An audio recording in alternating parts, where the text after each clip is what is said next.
Baik, dalam materi sebelumnya kita sudah belajar tentang pengenalan ekspor, terus bagaimana mencari pembeli, dan selanjutnya setelah ketemu dengan pembeli yang tepat, kita akan berbicara tentang bagaimana menetapkan harga. Di saat itu pembeli mungkin akan bertanya tentang produk Anda dan harga produk Anda. Lalu bagaimana cara menentukan harga yang akan disampaikan kepada buyer kita di luar negeri? Maka tentu kita harus berhati-hati menghitung agar kitanya tidak rugi dalam menentukan harga. Oleh karena itu, teman-teman sekalian, mari kita mempelajari apa saja yang perlu diperhitungkan dalam penentuan harga barang ekspor. Untuk itu, pertama, teman-teman perlu mengetahui dahulu komponen harga dari barang ekspor Anda sendiri. Nah, di sini pertama yang kita harus lihat adalah berapa harga pokok penjualannya atau berapa ongkos produksi untuk barang yang teman-teman buat. Harga pokok ini biasa disilakan HPP, berapa HPP-nya, atau dalam bahasa Inggris biasa dibilang cost of goods sold-nya berapa, COGS-nya itu berapa. Nah, pastikan teman-teman yang pertama bahwa semua komponen biaya harus diperhitungkan. Jangan sampai ada biaya atau hal-hal pengeluaran kita terkait produksi barang tersebut yang tidak dimasukkan. Tentu saja biaya-biaya seperti biaya bahan baku, tenaga kerja, listrik, air, pengemasan, dan lain-lainnya semuanya harus diperhitungkan dengan tepat supaya betul-betul menggambarkan harga dari produk Anda. Kemudian, jika Anda menggunakan dalam misalnya transaksi menggunakan letter of credit, tentu ada biaya bank di situ ya. Jadi, pastikan sebelumnya bahwa pada saat nanti pembayarannya dari sana itu menggunakan apa dan biaya banknya itu berapa. Jadi sekali lagi, perlu dihitung detail ya sampai dengan kita bisa mendapatkan, oh setiap kilogram atau setiap ton barang ini harganya sekian, harga pokok penjualannya sekian. Betul-betul diperhitungkan sangat detail. Jadi pastikan semua biaya telah diperhitungkan, jangan ada yang kelewat. Nah, bila teman-teman mendapatkan barang dari pemasok, misalnya barang itu bukan barangnya Anda sendiri, bukan Anda yang buat, maka harga pokok penjualan Anda tentu lebih mudah, yaitu sebesar harga dari si pemasok tersebut. Misalnya Anda mendapat pasokan kopi dari petani misalnya, harga dari mereka misalnya 30.000 per kilogram, maka tentu saja HPP-nya lebih bagus, lebih gampang dihitung, yaitu 30.000 per kilogram. Paling Anda hanya perlu menambahkan, misalnya jika Anda harus mengemas ulang, membuat kemasan ulang, maka harga kemasan, harga proses pengemasan tersebut harus ditambahkan ke harga yang Anda terima dari petani atau dari supplier Anda. Nah, setelah dapat harga pokoknya per satuan ya, misalnya sekian harga pokoknya per ton atau sekian per kilogram atau per piece, sekian harganya per unit produk. Anda sudah dapatkan. Nah, tentu saja Anda harus tambahkan keuntungan ya. Keuntungan yang Anda harapkan dari produk Anda itu berapa? Misalnya saya ingin keuntungan 30%, maka Anda tambahkan 30% misalnya keuntungan atau 20% margin keuntungan yang Anda tambahkan. Nah, setelah itu Anda tentu sudah mendapatkan harga dari produk Anda. Oke, namun teman-teman semua di dalam ekspor tentu saja ada harga-harga lain yang perlu kita perhatikan ya. Ada biaya transportasi dari gudang ke pelabuhan misalnya, ke pelabuhan ekspor ya. Di dalam biaya-biaya ini ada muncul misalnya biaya MKL atau biaya angkut ya, ongkos angkutnya dari tempat teman-teman sampai ke tempat tertentu atau sampai ke pelabuhan. Kemudian ada namanya terminal handling cost. Ini biasanya merupakan biaya-biaya pengurusan di pelabuhan, pergerakannya bagaimana, termasuk di situ pembersihan kontainer kadang disebutkan sekian. Jadi ada detailnya, ada detail rincian dari terminal handling cost ini yang akan Anda terima dari MKL atau dari forwarder. Nah, terminal handling cost ini diperhatikan apakah ini sudah termasuk sampai dengan dia naik ke kapal ataukah hanya sampai di pelabuhan saja ya. Jadi perhatikan rinciannya ya teman-teman. Nah, oh ya, untuk pertama di atas itu biaya MKL atau logistik, ada istilah forwarder ya. Nah, forwarder ini adalah pihak yang bisa membantu teman-teman dalam pengurusan dokumen, misalnya dokumen PEB, dokumen perizinan dari instansi terkait, dan sebagainya. Mereka bisa membantu Anda, tentu saja ada biayanya ya. Nah, semua itu mereka rinci di situ, biaya-biaya yang diperlukan terkait dengan ekspornya teman-teman semua. Kemudian biaya sanitasi, kadang-kadang ada produk tertentu yang harus disanitasi, disemprot misalnya kontainernya atau produknya harus disemprot, misalnya produk-produk pertanian. Nah, misalnya seperti itu harus dirinci juga. Kemudian berapa bea keluarnya? Bea keluar ini adalah semacam pajak yang Anda bayar ke pemerintah untuk produk tertentu saja. Jadi tidak banyak produk yang dipakai bea keluar ya, biasanya produk sawit, biji kakao, kemudian produk kulit dan produk kayu dan produk tambang. Beberapa produk tambang itu ada bea keluarnya. Selain itu tidak ada bea keluar, teman-teman. Jadi jika ada ya bea sanitasi, jika ada bea keluar jika ada. Nah, yang perlu diperhatikan di sini mengenai biaya-biaya dari MKL ini, apakah MKL-nya ini sudah sekaligus sebagai forwarder ya yang menguruskan semuanya sampai dokumen ekspornya teman-teman, ataukah mereka hanya mengangkut saja? Itu tentu harganya beda. Nah, demikian juga terminal handling cost ini, apakah sampai di pelabuhan saja, ataukah sudah sekalian sampai naik kapal? Ini kenapa ada beda begini? Karena memang ada perbedaan nantinya teman-teman. Kita akan belajar nanti setelah ini ya. Nah, biaya lain yang mungkin juga muncul adalah biaya transportasi dari pelabuhan ekspor Indonesia ke pelabuhan tujuan ke negara sana. Nah, ini namanya ongkos angkut kapal ya. Biasanya distilahkan freight. Freight-nya berapa? Nah, siapa yang bayar? Nah, nanti kita lihat ya, teman-teman. Kemudian ada kemungkinan asuransi pengangkutan. Nah, dari pengangkutan dari pelabuhan ekspor kita ke negara tujuan. Kemudian ada bea masuk, pajak, dan lain-lain di negara tujuan sana. Nah, teman-teman semua, biaya-biaya ini siapa yang bayar? Apakah kita ataukah si pembeli, importirnya yang bayar? Nah, terkait dengan hal itu, Bapak Ibu perlu mengetahui ada yang namanya Incoterms. Incoterms merupakan kesepakatan di dunia internasional yang terkait dengan pengantaran barang, terutama barang ekspor impor.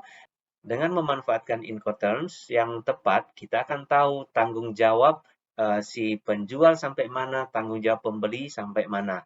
Di mana peralihan tanggung jawab atau di mana peralihan resikonya.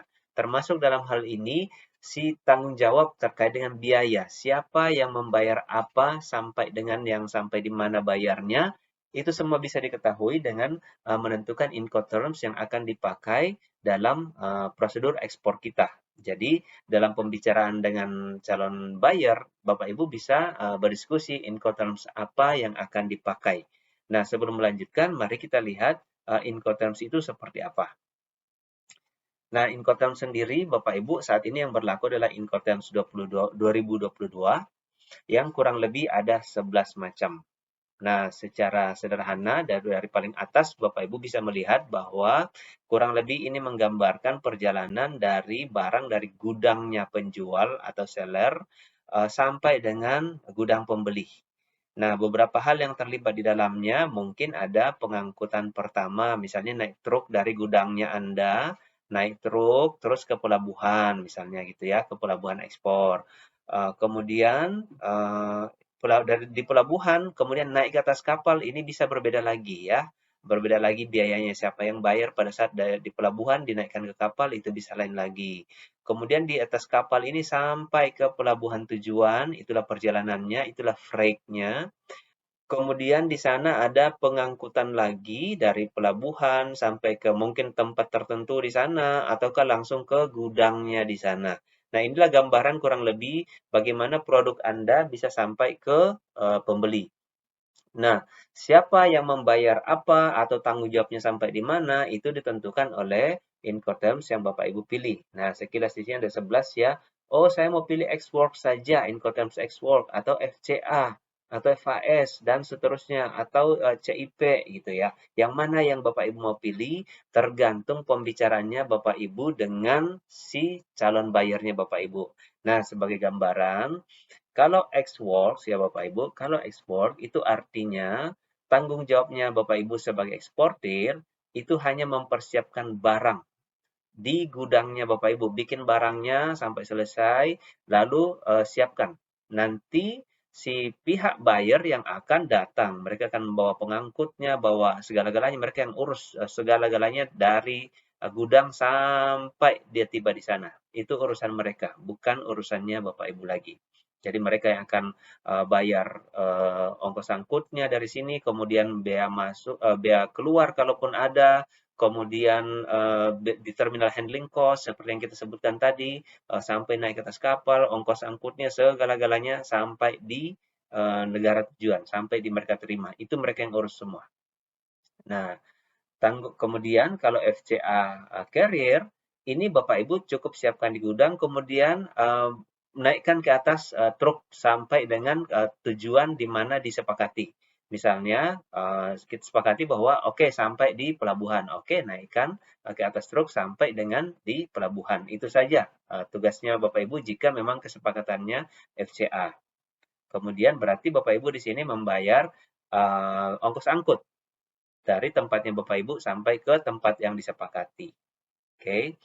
Kemudian kalau ini FAS, maka hampir sama dengan FCA, tetapi intinya bahwa dia harus sampai ke pelabuhan ekspor. Sampai di istilahnya sini, sampai di samping kapal, kurang lebih kayak gitu ya, sampai di pelabuhan.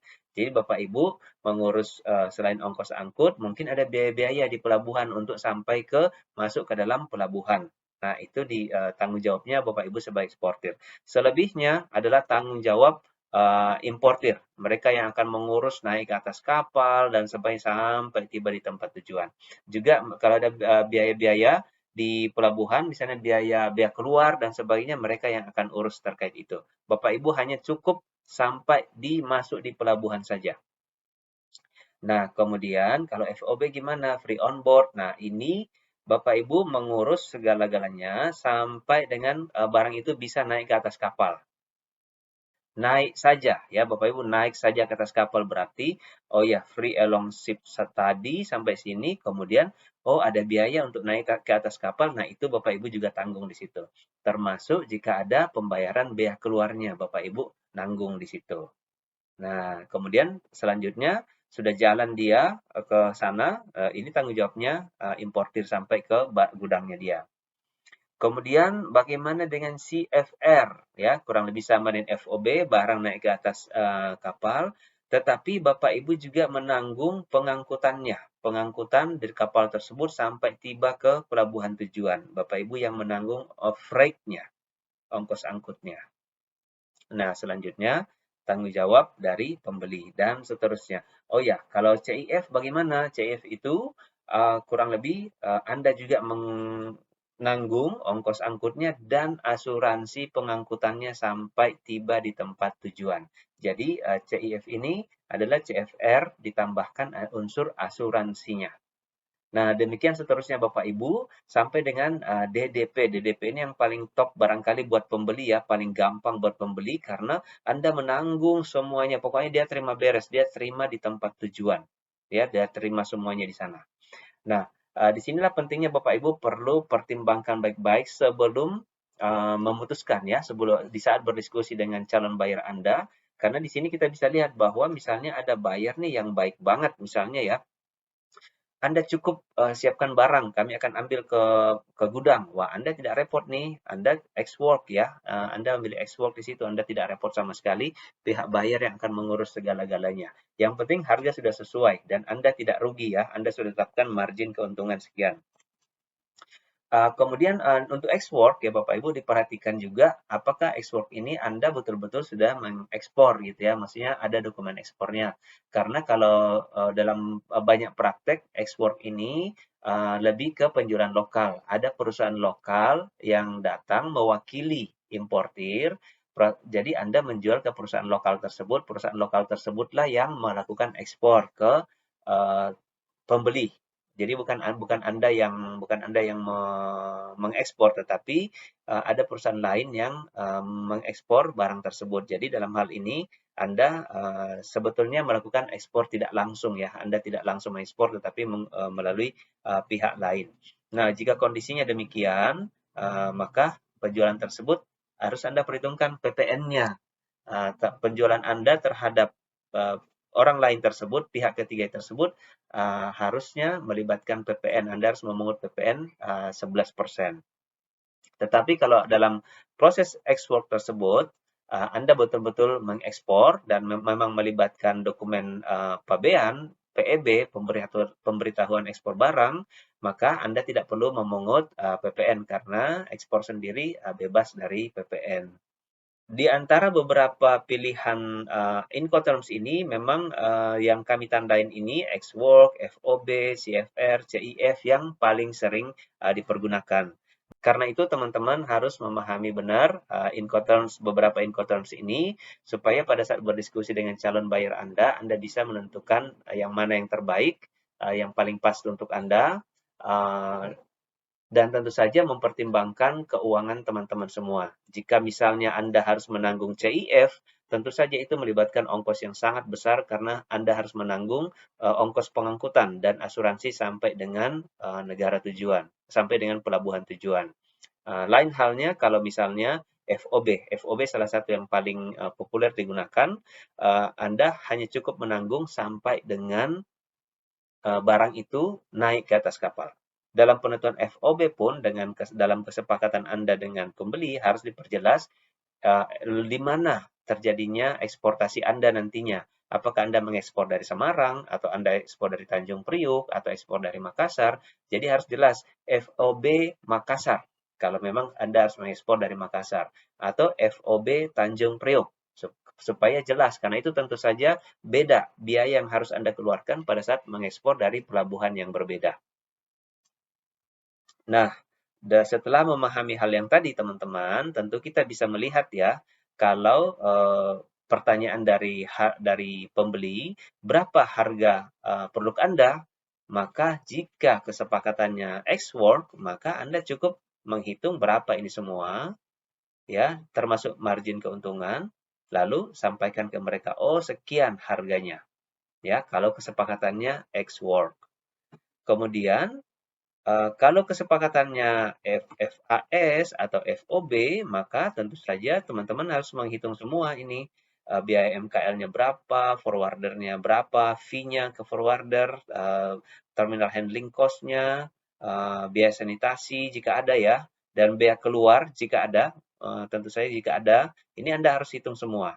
Nah, bedanya FAS dengan FOB seperti yang kita pelajari tadi, kalau FAS cukup terminal handling cost-nya cukup sampai di pelabuhan saja, tetapi kalau memang Incoterms-nya FOB, maka terminal handling cost ini harus meliputi sampai dengan barang naik ke atas kapal.